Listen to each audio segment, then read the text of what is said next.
Oke, halo semuanya. Selamat pagi, salam sehat buat kita semua. Kita akan mulai acara kita pada pagi hari ini, yaitu webinar dengan topik otitis media akut pada anak. Semoga para peserta webinar hari ini dalam keadaan sehat, berbahagia, dan tetap semangat untuk mengikuti acara kita pada hari ini. Perkenalkan, saya Dr. Wirta Hernika, yang akan menjadi moderator Bapak Ibu sekalian pada hari ini. Dan juga narasumber kita telah hadir bersama dengan kita di sini, yaitu Dr. Ferian Sofyan, spesialis THT, telinga, hidung, tenggorokan. Beliau adalah salah satu dokter yang berpraktek di Rumah Sakit Ibu dan Anak Stella Maris. Kita sapa dulu ya. Halo dokter. Halo. Ya dok, bagaimana kabarnya dokter? Baik. Baik. Ya, dok. Maaf, ini ada gangguan ya seperti di video ya? Sebentar kita lihat dulu ya dokter.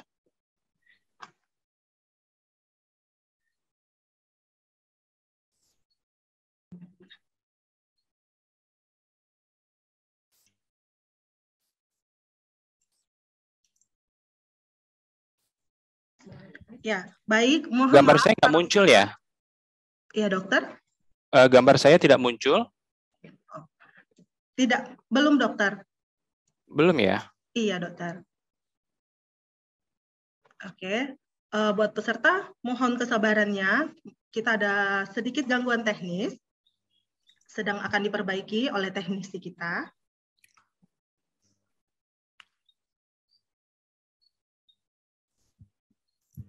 Saya coba live dulu ya, nanti saya join lagi ya. Baik, dokter.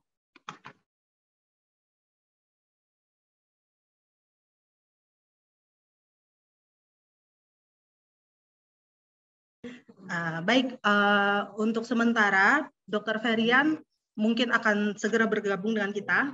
Saya akan menyapa para peserta pada pagi hari ini. Halo semua para peserta yang berbahagia. Terima kasih telah ikut bergabung dalam acara webinar kita pada pagi hari ini. Saya sangat mengapresiasi para peserta yang telah mengikuti acara webinar pada hari ini. Kami berharap semua peserta dapat dengan semangat mengikuti acara webinar ini dari awal sampai pada akhirnya. Karena webinar ini akan mengadakan suatu kuis yang berhadiah sangat menarik dan juga memuat banyak informasi tentang penyakit otitis media yang mungkin sangat berguna untuk kehidupan para bapak dan ibu, karena banyak sekali yang mungkin punya pengalaman anak-anaknya menderita sakit telinga pada saat batuk dan pilek. Ya, webinar hari ini merupakan suatu rangkaian kegiatan dalam acara peringatan Hari Ulang Tahun Rumah Sakit Ibu dan Anak Stella Maris yang ke-12. Nah, Rumah Sakit Ibu dan Anak Stella Maris tak terasa ya sudah 12 tahun melayani Bapak dan Ibu dalam memberikan pelayanan, terutama pelayanan kepada ibu dan anak.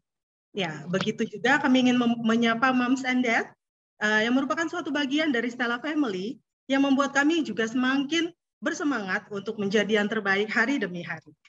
Sebagaimana moto yang kami usung dalam pelaksanaan ulang tahun Stella Maris tahun ini, yaitu 12 years serving as family. Ya, baik. Acara webinar hari ini disponsori oleh Hypens. Terima kasih kepada sponsor kami. Ya, Dr. Ferian sudah bergabung kembali bersama dengan kita. Kita sapa kembali. Halo, Dr. Ferian. Halo, selamat pagi. Assalamualaikum warahmatullahi wabarakatuh. Mohon maaf atas gangguan ini ya. Ya, Dok. Tidak apa-apa, Dokter. Sudah sangat jelas sekali. Kita sudah bisa melihat Dr. Ferian di layar. Ya. Tetap semangat ya, Dok. Sehat, Dok. Ya. Oke, terima kasih. Ini apa? Boleh kita mulai aja untuk webinar pagi ini? Ya, baik. Kita mulai saja webinar kita dengan tema otitis media akut pada anak. Nah, mohon maaf, ini saya belum bisa share screen-nya. Ya, Dok. Share screen-nya belum bisa, tolong diinikan. Biar saya yang share screen-nya, Dok. Oh, boleh. Oh, tapi dari saya aja juga nggak apa-apa, bisa ya? Oh, sudah bisa, Dokter. Silakan, Dokter.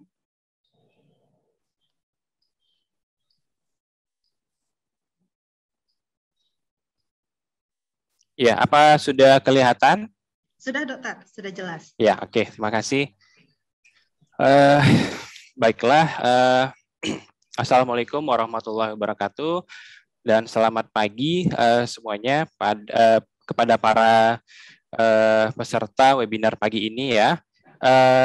Alhamdulillah, terima kasih. Saya ucapkan juga kepada Stella Maris dan sponsor yang telah memberikan saya kesempatan untuk berbagi ilmu mengenai otitis media akut kepada ayah bunda. Semoga dengan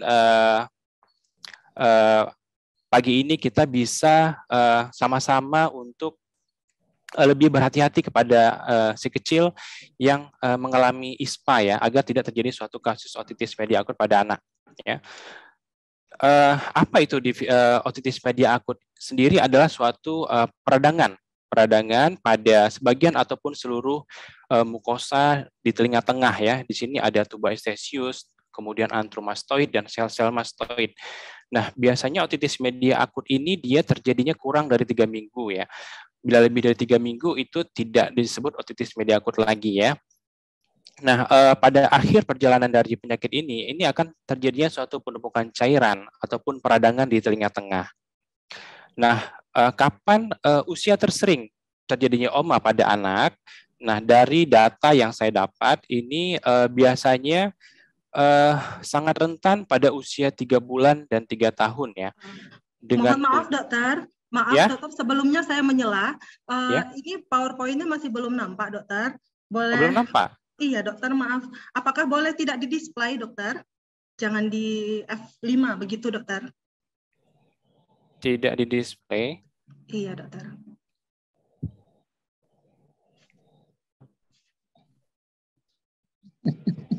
Masih belum. Masih belum ya? Iya, dokter. Ini udah? Belum? Belum, dokter.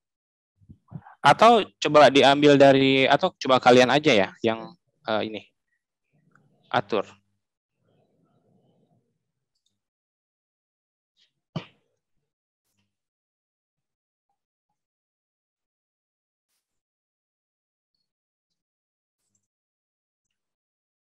Ini udah kelihatan belum? Udah? Baik, sudah dokter, sudah kelihatan. Boleh Udah ya? dilanjutkan, dokter? Ya, maaf ya, dok. Itu dari slide saya mulai dari awal ya. Baik, dokter.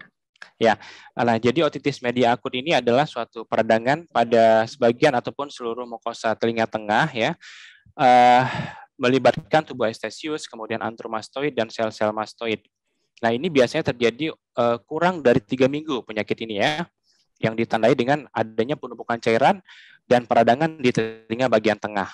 Nah, otitis media akut ini biasanya terjadi pada anak, di mana usia paling rentan itu adalah usia 3 bulan dan 3 tahun ya, dengan puncak insiden tertingginya pada usia 6 bulan sampai 11 bulan.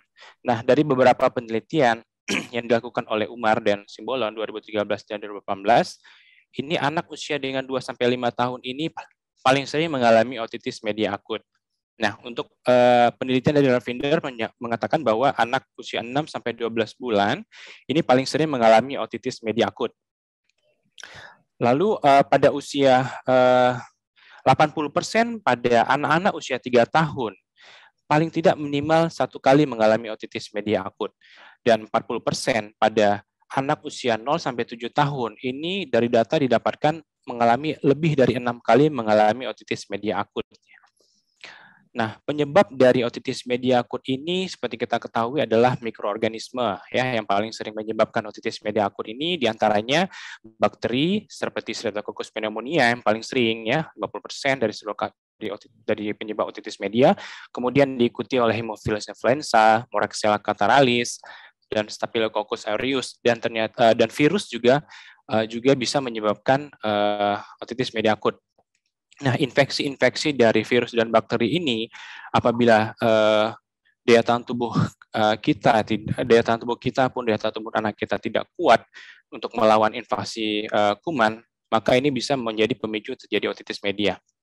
Nah, ini adalah faktor resiko pada anak ya. Kenapa pada anak itu lebih sering terjadi otitis media akut? Nah, ini disebabkan oleh struktur anatomi, salah satunya adalah tuba eustachius ya, yang sangat berperan untuk terjadi ataupun mencegah otitis media akut ini.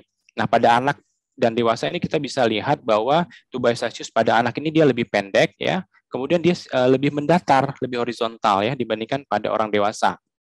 Kemudian pada anak-anak yang lahir dengan prematur ataupun kelainan-kelainan imunologis yang rendah. Nah, ini adalah faktor resiko ya, bisa kita lihat dari sisi usia. Risiko tertinggi pada usia anak 6 sampai 12 bulan. Ya, kemudian pada anak-anak yang usia di awal tahun pertama mengalami otitis media akut, sudah mengalami otitis media akut, maka nantinya dia akan beresiko untuk terjadi otitis media akut yang berulang ya. Kemudian pada anak yang menderita alergi, mungkin kita lihat si kecil sering bersin-bersin berkali-kali pagi-pagi, kemudian dia sering mengusap-usap hidungnya seperti hidungnya gatal, ataupun matanya dia kucek-kucek karena gatal. Kemungkinan besar ini si anak mengalami suatu rinitis alergi ya. Apalagi kalau dari keluarganya ada yang menderita alergi, mungkin orang tuanya yang memiliki gejala yang sama, ya, ataupun ada yang menderita dermatitis, ya, alergi pada kulit, ya, ataupun asma. Nah, ini bisa meningkatkan resiko terjadi otitis media akut. Kemudian juga bisa akibat kelainan-kelainan di kraniofasial, ya, di daerah tulang-tulang wajah, terutama pada anak-anak yang mengalami celah bibir yang terbuka ataupun langit-langitnya terbuka ya, cleft lip and palates ya, dan juga anak-anak yang menderita Down syndrome. Nah, lalu juga akibat paparan asap rokok. Nah, orang tuanya yang merokok, anaknya yang menghisap asapnya, dan ini bisa menyebabkan otitis media akut. Lalu anak-anak yang sering dititipkan di daycare, ya, ini juga meningkatkan resiko terjadi otitis media karena dia sering kontak dengan anak-anak yang lain yang kita tidak tahu bagaimana status kesehatannya. Lalu adanya riwayat anggota keluarga yang lain yang menderita otitis media akut, ya, ini juga meningkatkan resiko. Kemudian GERD, ya, gastroesophageal reflux, mungkin anak sering terlihat seperti keluarnya susu ataupun cairan-cairan dari perut, ya, dari lambung sampai keluar ke hidung ataupun ke mulut. Nah, ini biasanya berkaitan juga dengan salah posisi pada saat pemberian makan ataupun minum, ya. Kemudian anak-anak yang menderita imunodefisiensi, kemudian anak yang tidak ASI eksklusif, ya, pada 6 bulan pertama dia tidak mendapat ASI eksklusif, ini juga bisa meningkatkan risiko. Dan yang terakhir juga akibat infeksi saluran pernafasan atas yang berulang, ya. Nah, ini data yang saya dapat bagaimana peran penting dari ASI eksklusif ini untuk menurunkan resiko terjadinya otitis media akut. Ini adalah penelitian di Swedia, ya. Di sini kita bisa lihat bahwa pada kelompok anak yang diberikan ASI eksklusif, ya, ternyata pada usia 8-12 bulannya itu dia tidak mengalami suatu oma di sini, ya. Kemudian pada usia 4-7 bulan pada anak yang mendapat ASI eksklusif risikonya itu lebih rendah dibandingkan anak-anak yang tidak diberikan ASI ataupun anak yang mendapatkan campuran antara ASI dan susu formula mungkin, ya. Nah, pada usia 1-3 bulan, risikonya juga lebih rendah pada anak-anak yang mendapat ASI eksklusif, ya. Jadi ini penting sekali, ya, ASI eksklusif, ya. Nah, kemudian juga bagaimana dengan risiko anak yang terpapar asap rokok dari orang tuanya, ya, passive smoking. Nah, untuk terjadinya otitis media ini, resiko terjadinya otitis media itu meningkat sampai 21%. Nah, bahkan pun bila kedua orang tua ataupun salah satu orang tuanya merokok, ini meningkatkan risiko menjadi 38% sampai 48% menyebabkan otitis media. Ternyata asap rokok ini juga bisa menyebabkan penyakit yang lain, ya, seperti bronkitis, bisa kita lihat asma attack, ya, dan bahkan ada sudden data menunjukkan adanya sudden infant death, ya. Lalu untuk penyebab tersering dari otitis media akut ini adalah ISPA, ya, infeksi saluran pernafasan atas. Nah, biasanya anak dengan usia di bawah 5 tahun itu paling tidak mengalami ISPA 2-7 kali dalam 1 tahunnya. Nah, pada serangan ISPA, nah kita harus hati-hati pada hari ketiga sampai pada hari ke-8, ya. Jadi di sini kejadian OMA pada ISPA pada hari ke-38 ini biasanya dimulai, ya. Nah, untuk serangan-serangan ISPA yang berulang paling tidak 4 kali dalam setahun ini juga bisa meningkatkan resiko frekuensi OMA. Dari suatu studi meta-analisis yang dilakukan oleh Zhang et al. 2014, ini dia mengatakan bahwa ISPA meningkatkan risiko otitis media akut sebesar 7 kali. Kemudian yang dilakukan oleh Umar di Jakarta, didapatkan dari 502 anak itu, 27 anak menderita OMA, dan 18 dari 27 itu menderita ISPA. Jadi sangat berpengaruh ISPA ini. Sehingga data mereka itu menyimpulkan ISPA berpotensi 14 kali menyebabkan otitis media akut, ya. Nah, ini adalah suatu bagian dari gambar disfungsi gangguan saluran tuba Eustachius, ya. Ini adalah saluran tuba Eustachius, ini adalah telinga bagian tengah, dan ini adalah rongga nasofaring, ya. Nah, ini ada 3 fungsi penting dari tuba Eustachius. Pertama adalah clearance, membersihkan segala sesuatu baik cairan di telinga tengah ini akan dibersihkan dari rongga telinga tengah, dibuang ke nasofaring oleh saluran tuba. Kemudian juga untuk mengatur tekanan di telinga tengah dan nasofarinx, ya. Nah, mungkin kita pernah merasakan ketika kita naik pesawat atau kita naik ke dataran tinggi, itu terjadi adanya telinga kita itu merasa seperti tersumbat atau tertutup. Nah, ini akan diseimbangkan kembali oleh oleh tuba Eustachius, ya, sehingga dia untuk mengatur tekanan udara di sini. Kemudian juga proteksi juga sifatnya untuk membuang segala sesuatu yang tidak penting dari telinga tengah ke nasofarinks ya. Nah, ini adalah secara sederhana bagaimana infeksi virus itu bisa menyebabkan otitis media akut. Infeksi virus ini biasanya akan mengganggu respon imun kita, sehingga akan menyebabkan daya tahan mukoseluler kita itu berkurang. Kemudian terjadi penumpukan kolonisasi bakteri ya. Kemudian infeksi virus juga bisa menyebabkan gangguan pada tuba Eustachius sehingga menyebabkan edema. Nah, edema pada saluran tuba ini saluran tubanya ya. Edema pada saluran tuba ini dia akan menyebabkan terjadinya peningkatan tekanan negatif ya, peningkatan tekanan negatif di telinga tengah yang ini bisa menyebabkan reflux dari nasofarinks ya masuk ke telinga tengah ini ya, sehingga nantinya akan terjadi penumpukan bakteri di dalam rongga telinga tengah dan menyebabkan otitis media akut. Kemudian kita juga sering lihat mungkin si kecil suka menghisap-hisap lendir hingusnya ya, menarik-narik lendir hingusnya. Nah, ini bisa menyebabkan mikroba juga masuk ke dalam telinga tengah ya dari melalui tuba Eustachius ini. Kemudian akibat gangguan tuba tadi ini menyebabkan terjadinya penumpukan cairan di telinga bagian tengah, di mana cairan ini merupakan suatu media yang sangat baik untuk bakteri agar bisa tumbuh ya. Nah, sehingga nantinya proses akan berakhir di peradangan pada telinga tengah yang ditandai dengan gendang telinga yang merah, bengkak ya. Nanti kita lihat ada beberapa tahap ya. Nah, jadi ini seperti yang dikatakan tadi, bakteri bisa berpindah dari hidung ke nasofaring ya, dan masuk ke telinga tengah karena mekanisme menghirup ingus ya yang sering dilakukan pada anak kita.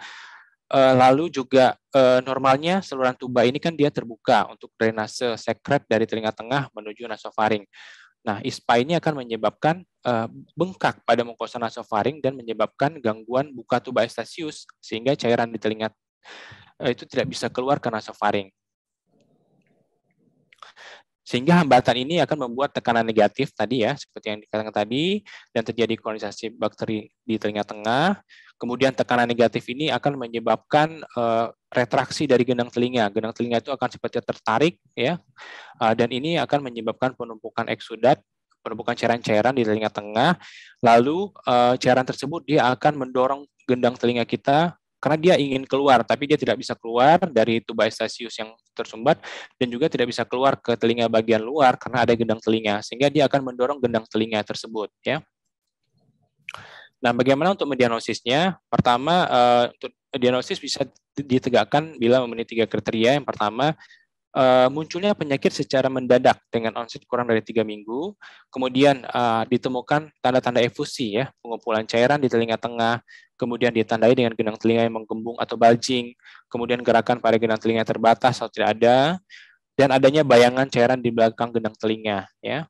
Kemudian ditemukan juga tanda-tanda radang di telinga tengah yang dibuktikan dengan adanya salah satu di antara tanda berikut yaitu gendang telinganya merah ya, sampai nyeri ya, sehingga mengganggu aktivitas tidur. Nah, ini adalah stadium-stadium otitis media akut. Stadium pertama itu disebut dengan stadium oklusi, ini tahap awal ya.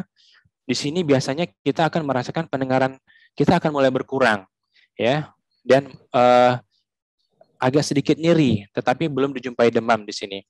Nah, pada pemeriksaan fisik secara endoskopi, ini kita lihat membran timpaninya mengalami retraksi, dia tertarik ke arah belakang ya.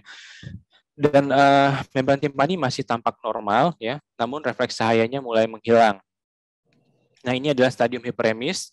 Stadium lanjutnya, di sini gendang telinga mulai terlihat merah ya, ada hipervaskularisasi dari pembuluh darah.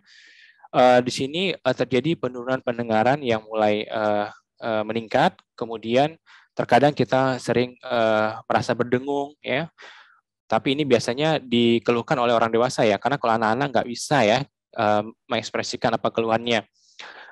Pada anak biasanya juga dia terjadi demam tinggi ya, dan gelisah, rewel ya. Nah, pada pemeriksaan terlihat pembuluh darah yang melebar di gendang telinga ya. Kemudian masuk ke stadium supurasi. Nah, di sini sakit telinganya mulai hebat, ya. Baik orang dewasa pun bisa merasakan nyeri yang hebat. Nah, untuk anak-anak biasanya pun dia rewel, nangis, ya.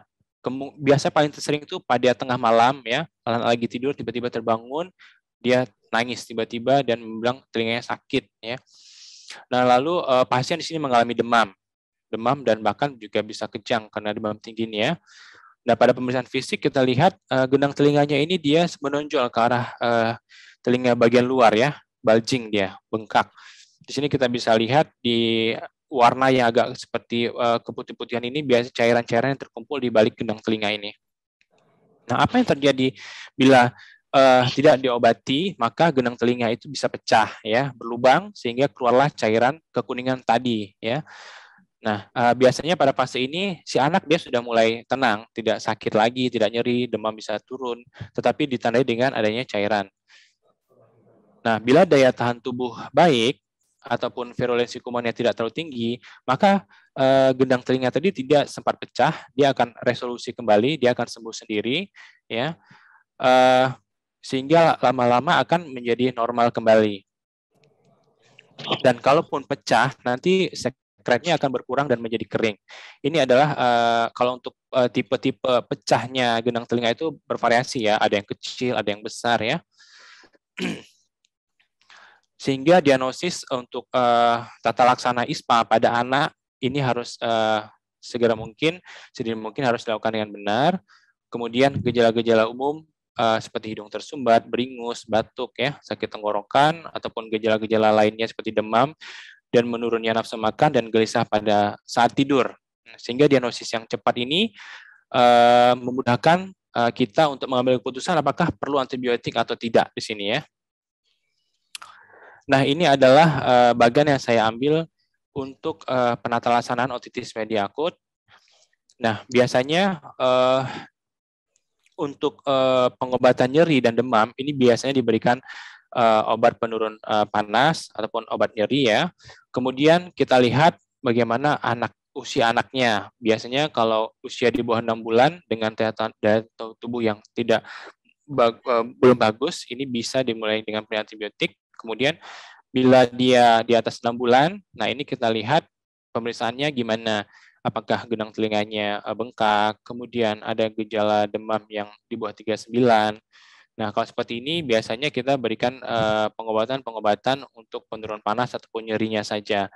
Tapi tetap dipantau selama 2 hari, ya, 48 jam. Nah, bila tidak ada perubahan gejala, misalnya demamnya juga makin tinggi, kemudian ada gangguan pendengaran, nyeri, si kecil sering nangis-nangis, terutama pada malam hari. Nah, kalau di sini biasanya kita sudah mulai memberikan antibiotik di sini. Ataupun bila pada saat kita pemeriksaan ternyata sudah terjadi gendang telinganya sudah pecah dengan adanya cairan di gendang telinga, ya, ini juga sudah kita bisa berikan antibiotik, ya. Nah, apa antibiotik yang biasa dipakai untuk first line-nya adalah amoxicillin dengan dosis sekitar 90 mg per kilogram berat badan per hari, ya, selama 5 hari untuk yang anak di atas 2 tahun, di bawah 2 tahun 10 hari, ya. Nah, apa alternatif antibiotik yang dapat diberikan? Biasanya bisa amoxicillin cavulanat, ya, cefuroxim, clarithromycin, kemudian dan ceftriaxone serta clindamycin, ya. Nah, untuk komplikasinya juga bisa berbahaya juga seperti meningitis, ya, mastoiditis, kemudian efusi, kemudian gangguan pendengaran, ya, kemudian gangguan keseimbangan juga bisa terjadi. Nah, bagaimana untuk pencegahannya? Pertama, kita harus melihat faktor-faktor risiko pada anak tersebut. Mungkin dia terpapar asap rokok ataupun proses menyusuinya yang belum benar, ya, terkait dengan botol ataupun posisi, ya. Kemudian bagaimana dengan hand hygiene-nya, lalu bagaimana dengan kelengkapan vaksinnya, ya, harus kita pantau kembali. Nah, di sini peran vaksin ternyata vaksin pneumokokus ini bisa menghasilkan resiko 34% bagi anak-anak untuk terjadinya otitis media akut. Nah, vaksin influenza juga efektif untuk mengurangi kejadian OMA. Dengan infeksi virus yang lebih sedikit, akibat peran vaksin itu, virulensi virus kan juga lebih berkurang ya. Jadi anak-anak lebih kecil mengalami peradangan dan pembengkakan pada tubestasius ya, sehingga akumulasi cairan juga lebih sedikit. Nah, bagaimana prognosis secara umum dari otitis media akut ini adalah sebenarnya baik ya. Sebagian data menunjukkan anak akan sembuh sendiri, anak ataupun orang dewasa bisa sembuh sendiri ya, tanpa memerlukan antibiotik ya, hanya meminum obat demam ataupun pada rasa nyeri ya. Tetapi ada juga pasien-pasien ataupun kasus yang membutuhkan terapi antibiotik ataupun bahkan intervensi bedah ya, seperti pada kasus otitis media efusi. Otitis media efusi ini adalah tahap selanjutnya dari otitis media akut menjadi otitis media efusi, di mana terjadi suatu penumpukan cairan di telinga bagian tengah ya. Tanpa pengobatan antibiotik pun sebenarnya gejala OMA ini akan membaik dalam 24 jam pada 60% anak. Dan gejala itu bisa menetap dalam 3 hari pada 40% anak ya. Nah, ini adalah otitis media efusi ya. Nah, di sini secara pemeriksaan fisik dengan endoskopi akan terlihat jelas. Di sini ada lihat seperti bubble ya, gelembung-gelembung. Ini adalah gelembung cairan yang terdapat di balik gendang telinga. Dia terperangkap, dia tidak bisa keluar karena adanya tuba eustachius tadi yang bermasalah di sini. Ya, nah, ini cairannya.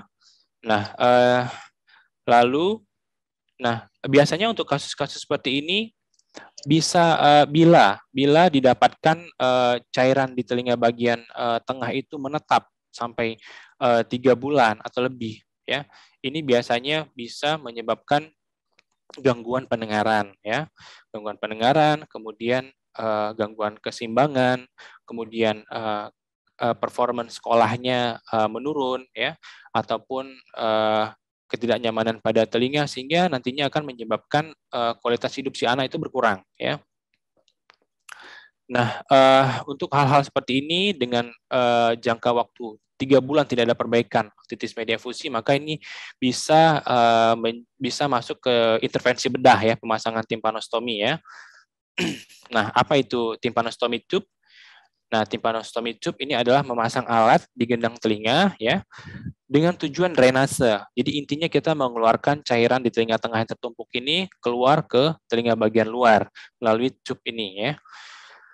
Dengan bersihnya rongga telinga tengah ini dari cairan, maka akan memperbaiki fungsi pendengaran ya.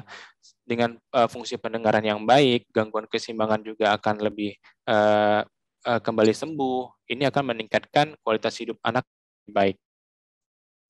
Nah, ini tentu juga penting masuk air ke telinga. Jadi anak tidak boleh mandinya itu juga harus diawasi. Anak yang masih usia 3 tahun ke bawah ya main air ya.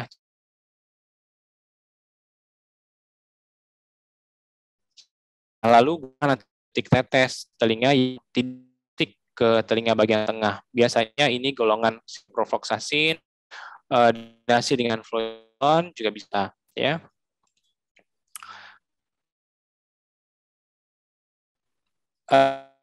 Timpanostomi tube ini juga sebagai jalur masuk obat telinga ini menuju telinga tengah, karena telinga tengah ini merupakan tahap pengobatan kita, karena di sini bermasalah di sini rongga-rongga ini bermasalah sehingga dibutuhkan antibiotik tetes agar bisa masuk ke telinga bagian tengah ini untuk mengurangi peradangan yang terjadi. Obat tetes telinga ini sifatnya lebih aman dibandingkan antibiotik oral ya, karena dia tidak sangat sedikit sekali, bahkan bisa dibilang sampai ke efek. Nah, untuk saat ini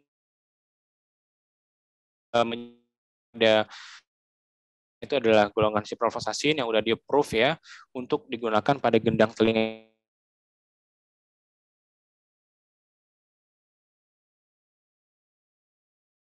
Nah, golongan ini ada golongan steroid ya, yang steroid ini dapat menyebabkan pembengkakan pada tuba stesius itu juga bisa kurang dengan pemegang yang berkurang pada tuba, sehingga akan terjadi fungsi drainase baik kembali, kemudian fungsi penyeimbang tekanan juga. Nah, akan menyebabkan suatu resolusi yang baik terhadap kasus otitis media akut. Mungkin itu saja yang bisa saya sampaikan pada pagi ini. Terima kasih kepada Dr. Wirta, saya silakan ambil alih kembali. Ya, baik. Terima kasih banyak dokter untuk pemaparan ilmu tentang otitis media akut pada anak. Ya, kami akan membuka sesi diskusi. Jika ada Bapak dan Ibu yang ingin melayangkan pertanyaannya kepada Dr. Ferian Sofyan, spesialis THT, telinga hidung tenggorokan, mengenai otitis media akut atau peradangan telinga tengah akut yang terjadi di bawah 3 minggu, silahkan mengetik di kolom chat. Ya, Dok, ini sudah ada penanya pertama. Saya akan membacakan pertanyaannya dan langsung kita jawab nanti ya, dokter. Pertanyaan dari Bapak Ahmad Wazir, Medan. Izin bertanya kepada Dr. Ferian Sofyan. Saat ini banyak beredar yang dilakukan masyarakat dalam penggunaan terapi lilin telinga. Bagaimana peran ilmu medis menyikapi hal ini? Apakah terapi lilin tersebut memiliki efek negatif atau tidak memiliki efek negatif? Mohon informasinya, dokter. Terima kasih. Silakan, dokter. Ya, terima kasih kepada Bapak Ahmad Wazir. Lilin saya sebenarnya belum pernah melihat langsung. Saya tidak salah, ini berfungsi untuk membersihkan kotoran-kotoran telinga. Nah, secara keilmuan adalah memberikan suhu ya, kalau terjadi iritasi. Untuk kasus di sini hubungan ya, malah lebih disarankan untuk ini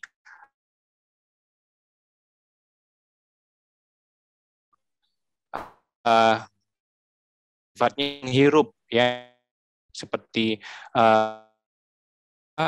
agar seperti ataupun untuk membuka kembali tuba Eustachius di bagian belakang hidung ya. Jadi tidak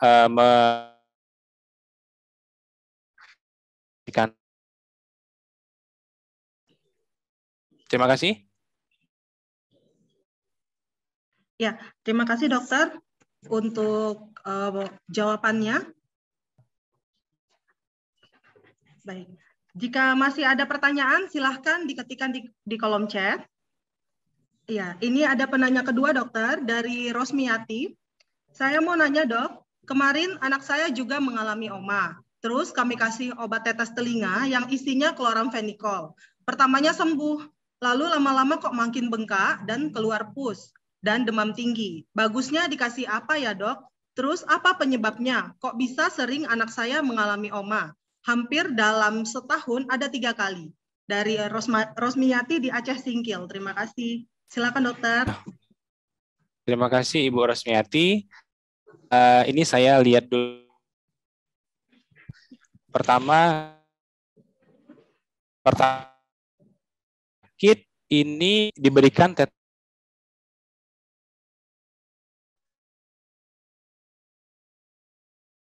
boleh sesi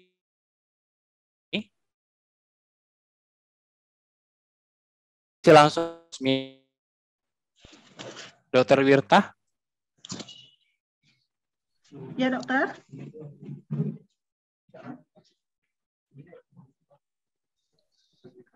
Maaf dokter, sepertinya kami mengalami masalah jaringan. Boleh diulang dokter pertanyaannya? Ya, oke. Jadi pemberian tetes telinga isinya kloramfenikol. Pertama sembuh, terus lama-lama kok makin bengkak dan keluar pus, ya, demam tinggi. Nah, Jadi kita harus bedain dulu nih, hanya ya Ibu Rosmiati ya, apakah pada saat diberikan tetes telinga ini sudah ada keluar pus atau belum?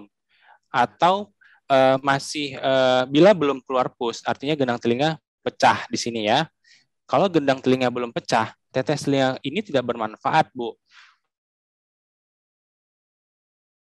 Ini lebih disarankan untuk menggunakan obat-obat sirup ataupun obat tablet ya, karena dia sifatnya agar mencapai telinga bagian tengah itu melalui sirkulasi darah di sini. Nah, tetapi bila pada kasus pemberian telinga ini sudah terlihat pus, keluar cairan, artinya kan gendang telinga sudah pecah. Di sini bisa bermanfaat tetes telinga, ya. Tetapi tetes telinga yang disarankan untuk gendang telinga yang sudah pecah itu, Bu, dia ada ofloxacin ataupun ciprofloxacin. Hanya golongan ini yang bisa dipakai untuk telinga bagian tengah, ya. Kita kan tahu ya bahwa banyak obat tetes pasaran, dan itu hati-hati, harus dikonsultasikan dulu ke dokter THT ya, ataupun dokter umum juga bisa ya. Iya. Lalu demam tinggi. Nah, demam tinggi ini saya rasa biasanya terjadi ketika telinga itu mau pecah dia. Pada saat mau pecah, gendang telinganya demam tinggi, lalu dia nangis, lalu keluar pus. Setelah ya. Nah, untuk penyebab kenapa sering anak saya lihat lagi faktor-faktor risiko yang ceritakan tadi ya, bagaimana daya tahan tubuh anak, mungkin makannya harus diperhatikan, terus lingkungan bermain dengan anak-anak sekitar juga harus dilihat ya. Kemudian mungkin anak yang usia-usia, ini ibu anaknya usia berapa ya? Usia 6 tahun, Dok. 6 tahun ya, udah saat kejadian ini, pada saat kejadian ini lagi pandemi, apakah sekolah atau di rumah? Faktor resiko dari juga bisa ya berkawan kembali kemana bisa lagi ya. Ya, gimana Ibu Rosmiati? Apakah tanya ke apa pendengarannya gitu, Dok, atau mungkin karena dia sering mengeluh sakit kepala kan secara tiba-tiba. Cuman waktu itu kan nggak tahu kalau kita itu ada oma. Terus itu kan kami kan tahu dari sungai, maksudnya kami di sungai gitu kan, sering keluar mengalami oma, keluar cairan gitu, Dok. Jadi dan itu kan saya periksakan, kok udah membengkak gitu kan, Dok. Jadinya dia sering ngeluh memang sakit kepala sebelum jadi oma itu. Nggak ada indikasi penyakit yang lain, Dok. Ini dia sudah pernah keluar cairan? Nggak keluar cairan, ngeluh sakit kepala. Sakit kepala. Sakit kepala itulah keluar cairan kan. Cuman saya kan terlalu nampak kali di dalam telinga anak-anak kan, Dok, kita untuk nengok. Jadi pas bawa ke THT gitu. Cuman dokter THT-nya kebetulan waktu itu karena obat dia habis, itulah yang dikasihnya chloramphenicol, Dok. Jadi saya bingung gitu. Iya. Jadi untuk saat ini sebenarnya kalau anak Ibu status gendang telinganya sudah berlubang, ya. Yang penting hindari masuk air ke telinga itu, ya, tidak berenang, apalagi di sungai, ya. Kemudian kurangi resiko untuk terjadinya batuk. Jadi mungkin pakai masker sekolah, ya, karena hal-hal ini yang bisa menyebabkan kambuh kembali. Apakah saat ini dia sudah tidak keluar lagi cairan telinganya? Sudah sembuh kan, Dok? Sudah sembuh, ya. Dalam setahun kan alami oma itu 3 kali, Dok. Saya tanya karena kebetulan dokternya harus kami ke daerah Sidikalang dulu kan, Dok. Untuk daerah belum ada. Jadi kan kita hanya konsulnya ke dokter umumnya saja. Umumnya sih nggak apa-apa, itu hal yang biasa. Cuman kan sebagai orang tua, karena kalau dia udah mengalami oma dengan frekuensi hampir dia, karena ketika dia mengalami oma, diabetasnya tinggi juga dok, terus itu apa itu dok, kalau itu kepalanya sakit Ya. berbahaya, pemeriksaan selanjutnya gimana itu dok? Karena penyebab otitis media akut ini kan selain ISPA juga ada faktor yang lain ya, seperti adenoidnya yang masih bengkak. Adenoid ini adalah suatu sejenis, tapi dia terdapat di belakang hidung, Bu. Nah, adenoid ini besar yang ditandai dengan anak tidur merok ataupun pada saat terbuka untuk mengelepas. Ini ada adenoid besar dan ini bisa menyebabkan otitis media akut atau amandel di mulut ini juga bisa otitis media akut. Jadi harus dilihat lebih lanjut lagi sebenarnya ya Bu. Nah, memang Om 3 kali setahun ini sebelumnya ya itu penyebab kambuh kembali batuk pileknya. Kita harus nilai lagi kenapa sih dia bisa batuk pilek ya. Mungkin dari daya tahan tubuhnya atau dia bermain mendapatkan virus dari sekolah ya atau teman mainnya ya. Oke dok. Ya, makasih. Ya, sama-sama dok. Baik, sebelumnya sebagai informasi, jika Bapak dan Ibu ingin konsultasi lebih lanjut, silakan boleh datang ke Rumah Sakit Ibu dan Anak Stella Maris untuk berkonsultasi dengan Dr. Ferian. Beliau mempunyai jadwal praktek di Rumah Sakit Stella Maris. Nah, saya akan melanjutkan lagi, dokter. Pertanyaan dari Rahmi Nisa dari Deli Serdang. Mau bertanya kepada Dr. Ferian, apakah pembersihan telinga itu harus datang ke spesialis THT, dok? Kalaupun iya, proses pembersihannya, proses pembersihannya apakah ada metode khusus dalam membersihkan telinga tersebut? Silakan, dokter. Iya, Ibu Nisa, untuk bersihkan, jadi kita gini dulu ya,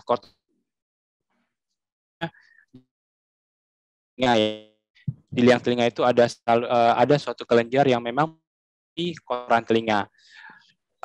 Kotoran telinga itu sendiri sebenarnya memang harus ada di dalam liang telinga karena dia berfungsi sebagai antibakteri, kemudian menjaga kelembaban liang telinga kita, ya, kemudian juga untuk mencegah adanya partikel-partikel dari luar seperti debu ataupun binatang-binatang kecil yang masuk ke liang telinga. Jika seorang ketika tidak mengalami produksi kotoran telinga yang banyak, ya, liang telinganya secara rutin kan cotton bud. Ya. Kasus-kasus di mana seseorang mengalami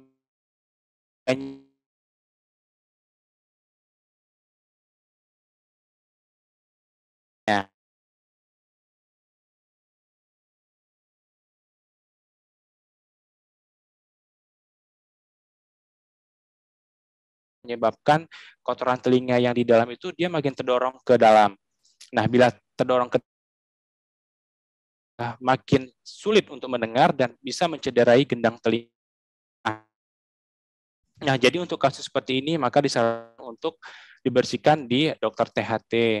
Nah, untuk metode pembersihannya biasanya kita akan memberikan cairan terlebih dahulu ya agar lunak, kemudian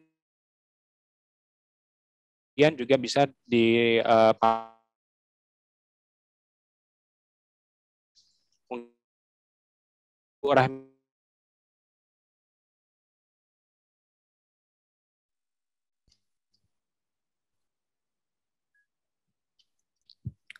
Udah, Dokter Wirta gimana?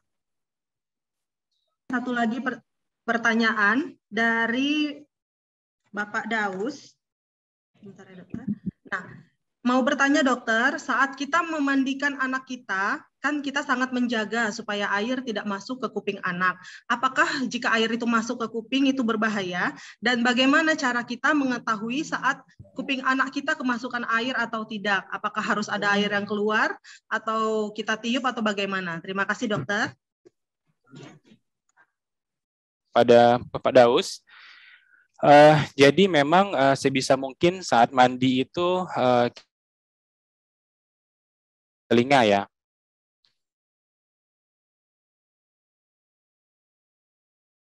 Mengeluh bahwa dalam telinganya ada air, biasanya kita bisa menyuruh dia untuk memiringkan kepalanya ke bawah, digoyangkan sedikit ya agar bisa turun, ataupun kalau tidak bisa, coba ambil selembar tisu ya, terus dibuat untuk dilap seperti ini ya. Nah, kalaupun memang tidak bisa lagi, anak masih mengeluh telinganya tidak enak, mungkin kotoran telinganya itu ada dan telah bercampur dengan air, sehingga kotoran telinganya itu dia mengembang, akan menimbulkan efek tidak nyaman pada anak. Kalau seperti ini, sebenarnya pemeriksaan lebih lanjut juga harus dilihat lagi, Pak. Baik, dokter, kalau misalnya menyambung pertanyaan tadi, kalau misalnya anak kita masih bayi gitu dok, bagaimana ya dok? Karena kan belum bisa menyampaikan keluhannya kepada kita. Oh ya, kalau misalnya masih bayi dan kita curiga ada masuk air ya. Ya, nah, kalau cara paling aman sebenarnya ya dengan meniup secara perlahan saja, karena nggak mungkin juga tidak kita sarankan untuk menggunakan cotton bud ya. Apalagi bayi itu kan sangat sempit liang telinganya, bisa sangat tipis dia. Nah, sedikit aja kita bersihkan pakai cotton bud, bisa iritasi, meradang, bengkak. Nah, kalau sudah bengkak, ini biasanya bayi gejalanya dia kalau tersentuh daun telinganya dia akan tiba-tiba memandikan kena telinganya dia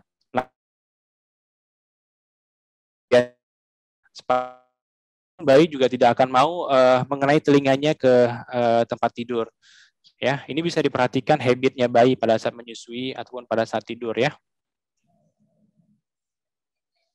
Baik, dokter, ini ada juga pertanyaan dari yang diberikan kepada saya.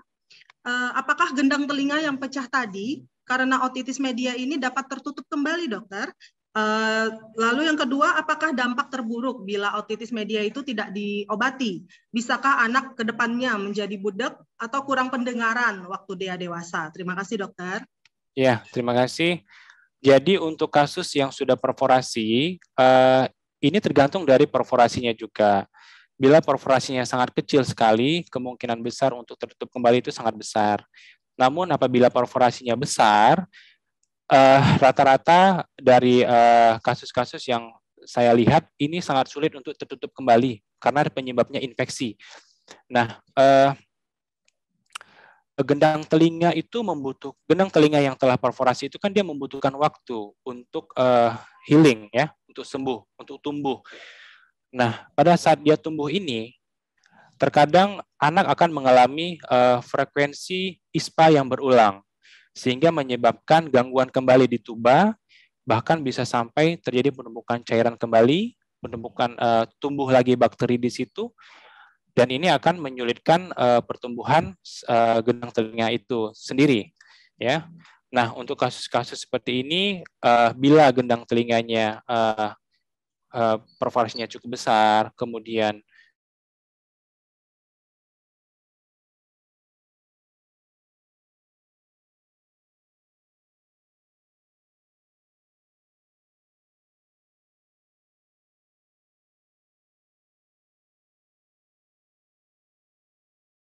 otitis media akut ini sangat berpengaruh terhadap pendengaran anak ataupun kita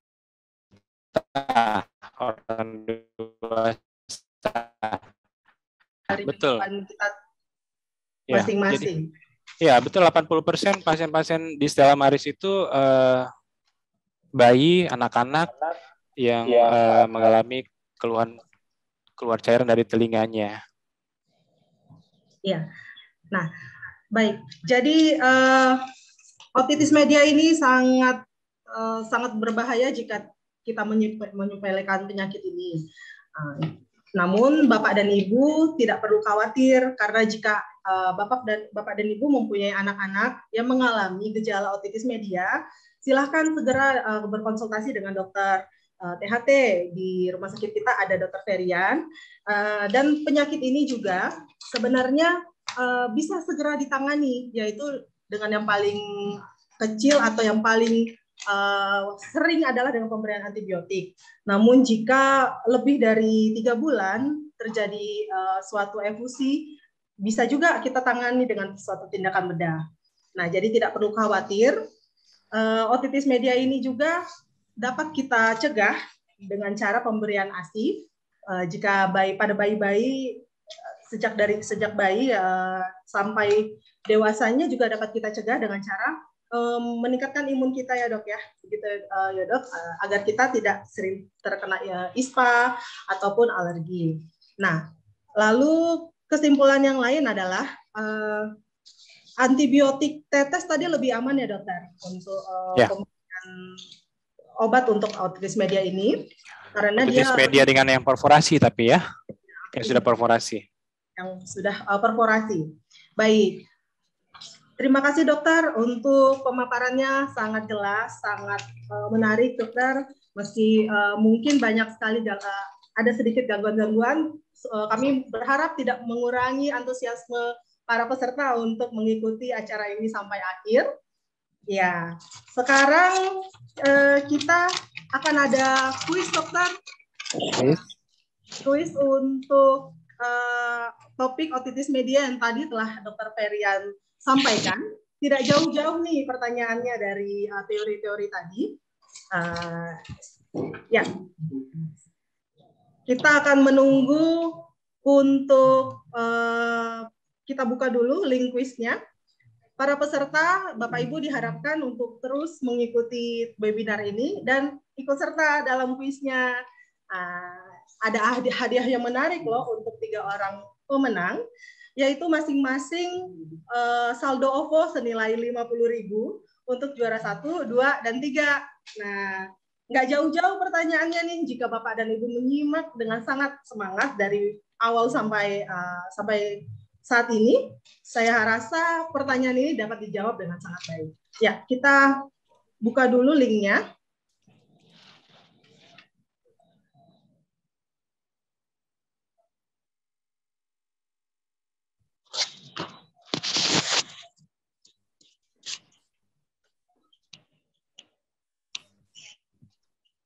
Bapak dan Ibu boleh memakai browser dan membuka www.kahoot.it. Saya ulangi, boleh memakai browser yang lain dan membuka www.kahoot.it. Nah, jangan lupa ketika diminta PIN-nya, Bapak dan Ibu boleh memasukkan angka 9605899 sebagai PIN-nya.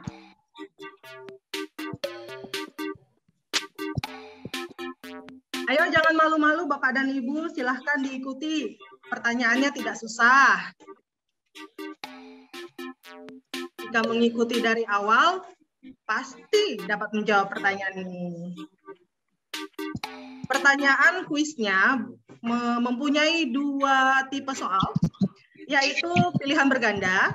Ada 4 pertanyaan dengan 4 poin jawaban, di mana tinggal pilih saja, tinggal klik saja yang mana yang menurut Bapak dan Ibu merupakan jawabannya.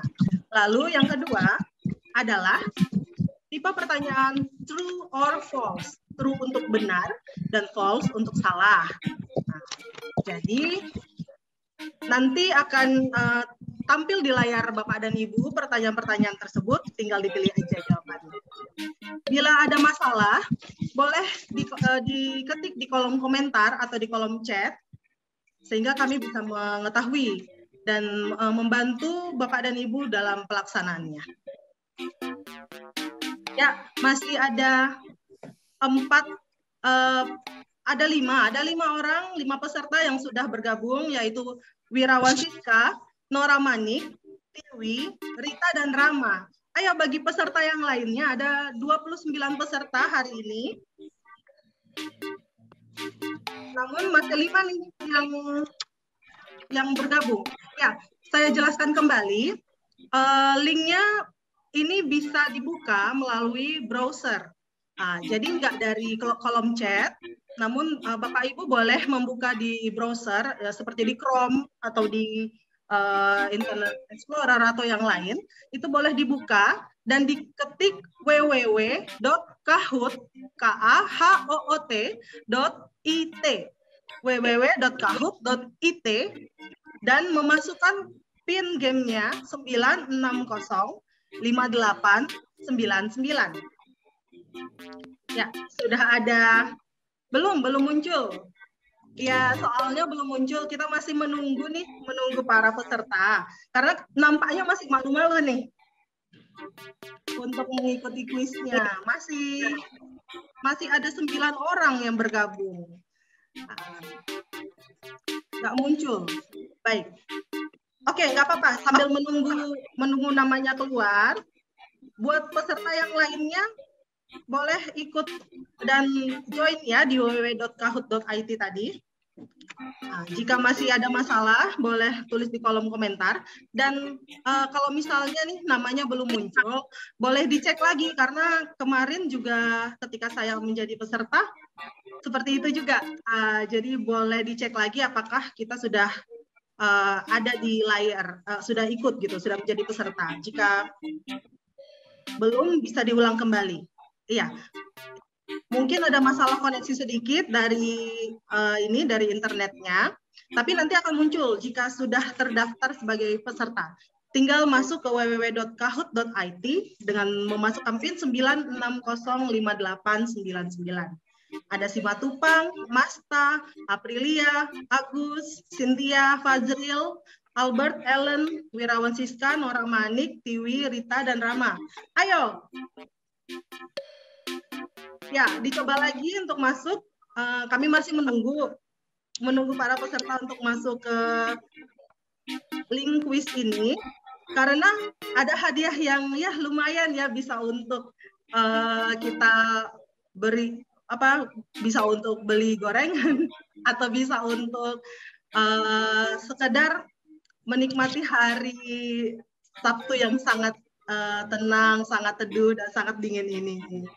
Ya. Ayo masih 18 orang yang ikut. Boleh dicek lagi. Oke. Ya, nama Ibu Juwairiyah belum muncul katanya. Coba kita lihat ya. Oke, saya ulang PIN-nya. 9605899. Masuk ke www.kahoot.it, kahoot.it 9605899. Masukkan PIN tersebut. Oke.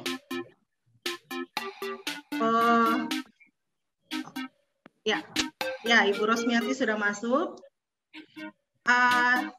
Yang memasukkan nama dengan angka 960 mungkin bisa diganti namanya Bapak atau Ibu. Tadi mungkin salah ketik. Ya, dari Noah FM katanya dapat kode voucher untuk Dokter Ferian katanya. Saya mau bawa anak saya usia 2 tahun, Dok.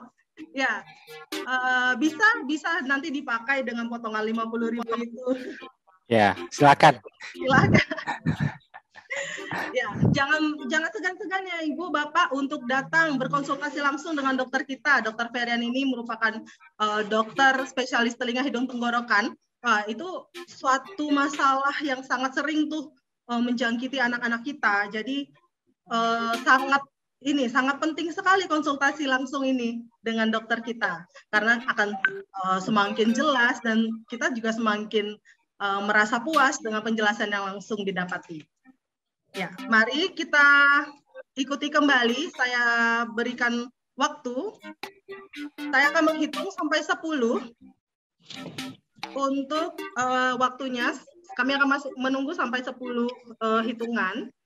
1, 2, 3, 4, 5, 6, 7, 8, 9, 10. Ya, baik. Terima kasih atas ada 15 orang tadi ya. Ya, saya akan membacakan yang pertama. Berikut adalah mikroorganisme yang paling sering menyebabkan homa, kecuali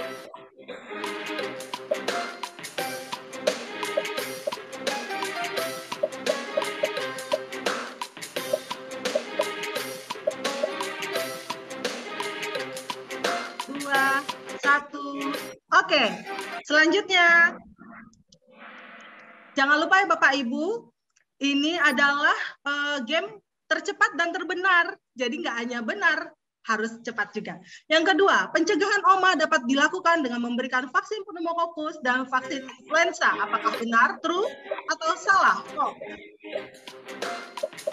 Ayo, ayo, ayo. Yang tercepat dan yang terbenar.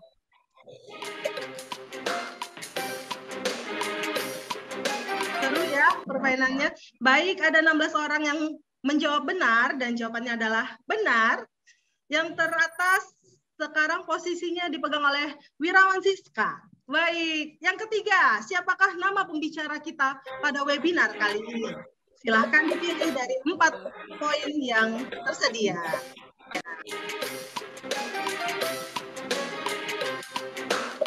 Ayo, yang tercepat dan yang terbenar.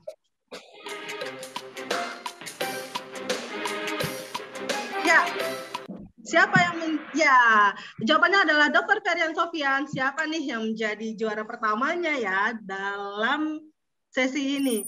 Ya, masih Wirawan Siska, baik sekali. Yang kedua juga masih Cynthia dan masih Masta yang ketiga. Kita lanjut pertanyaan yang keempat. Dalam rangka apa sih webinar kali ini dilaksanakan? Silahkan dijawab. Yang jelas bukan dalam rangka hari ulang tahun Dr. Wirta ya. Ya, 5, 4, 3, 2, 1. Ya, habis waktunya. Siapa ya?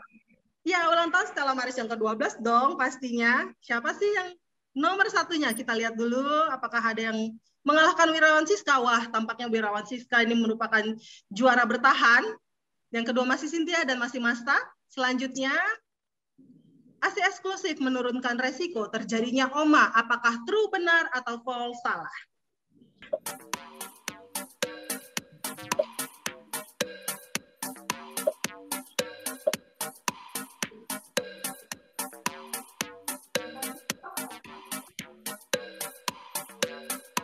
Ya.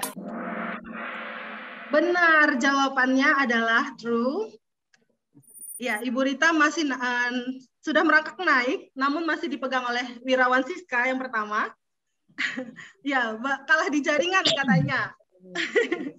Oke, yang keenam, di bawah ini tidak merupakan proses inflamasi yang terjadi pada ISPA.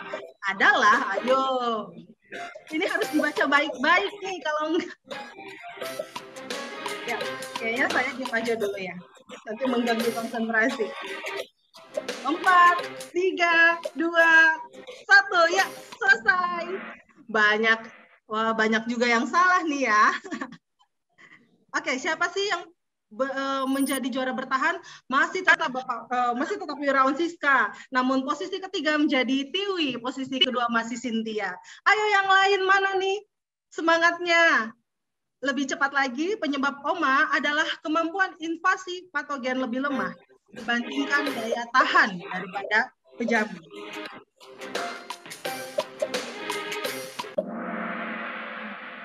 Ya, kita lihat.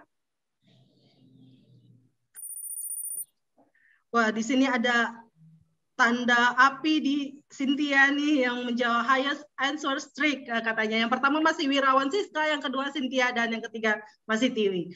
Pertanyaan ke-8, oma adalah peradangan sebagian atau seluruh mukosa telinga tengah, tuba eustachius, antromastoid, dan sel mastoid. Apakah benar, true, atau salah? False. Ya, cepat sekali ya. Ya, yang menjawab true adalah ada 16 orang. Ya, masih dipegang oleh Wirawan Siska. Tampaknya sudah bisa terbaca nih siapa pemenangnya. Kita lanjut ke pertanyaan 9. Ciprofloxacin dan fluosinolone adalah dua kombinasi obat tetes telinga yang di-approve. Apakah true benar atau salah? False. Ya, jawabannya adalah true. Ya, Kak, jempol buat Wirawan Siska masih di posisi pertama, Cynthia di posisi kedua, dan Tiwi di posisi ketiga.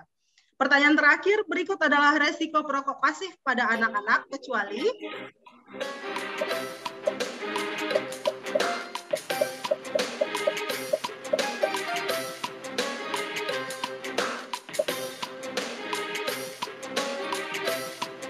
empat, 3, 2, 1. Oke, selesai waktunya. Jawabannya adalah diare, mual, dan muntah. Ada 10 orang yang menjawab. Nah, siapakah pemenang kita pada hari ini? Juara 3 dipegang oleh Tiwi, juara kedua oleh Cynthia, dan juara pertama adalah tidak lain dan tidak bukan adalah Baik, selamat buat para peserta. Silahkan diketik nama lengkap dan nomor HP di kolom komentar atau di kolom chat agar segera dihubungi oleh tim kami untuk kita simpan nomornya dan akan diberikan saldo OVO senilai 50.000 masing-masing untuk setiap pemenang. Baik, katanya dok saya nggak menang OVO tapi dapat diskon dari dokter Ferian katanya. Boleh, silakan Ibu datang ke Rumah Sakit Salamaris dan konsultasi dengan dokter kami. Ya, baik. Ini sekarang adalah pengumuman penanya terpilih. Ya, yang penanya terpilih dipilih langsung oleh narasumber kita, Dokter Ferian, spesialis THT, yaitu Ibu Rosmiati dan Ibu Rahminisa. Selamat untuk Ibu Rosmiati dan Ibu Rahminisa. Sebagai penanya terpilih, pertanyaannya baik sekali dan sangat membuka wawasan kita lebih lanjut tentang otitis media akut pada anak. Nah, ketik nama dan nomor HP Ibu Rosmiati dan Rahminisa, juga 3 pemenang kuis tadi ya di kolom komentar, juga nomor HP yang ada OVO-nya. Oke. Ya, baik, sudah kita laksanakan kuis dan juga memilih pemenang terbaik. Terima kasih untuk atensi dan partisipasi para peserta sekalian. Kita sudah sampai di penghujung acara webinar dengan topik otitis media akut pada anak. Terima kasih Dr. Ferian Sofian sudah bersama dengan kami memberikan ilmunya, waktunya, dan juga menjadi narasumber kita pada hari ini, Dok. Ya, terima kasih. Kembali sama-sama. Dokter, semoga sehat selalu ya dokter, tetap semangat, lancar studinya dokter. Ya, terima kasih. Baik. Nah, acara webinar kali ini juga disponsori oleh Hypens. Terima kasih untuk sponsor kami, Hypens. Sekarang kita akan menutup acara webinar kita. Terima kasih untuk segenap peserta yang telah hadir dan juga tim di webinar kali ini. Untuk salah-salah kata dan juga salah-salah teknis, saya mohon maaf. Semoga kita dapat bertemu kembali di acara webinar selanjutnya. Dan akhir kata, saya mengucapkan sampai jumpa lagi. Salam sehat untuk kita semua. Terima kasih. Sampai jumpa. Ya, sampai jumpa kembali. Terima kasih. Thank you, Dr. Ferian. Terima kasih Dr. Ferian atas ilmunya dan Ya, sama-sama Ibu.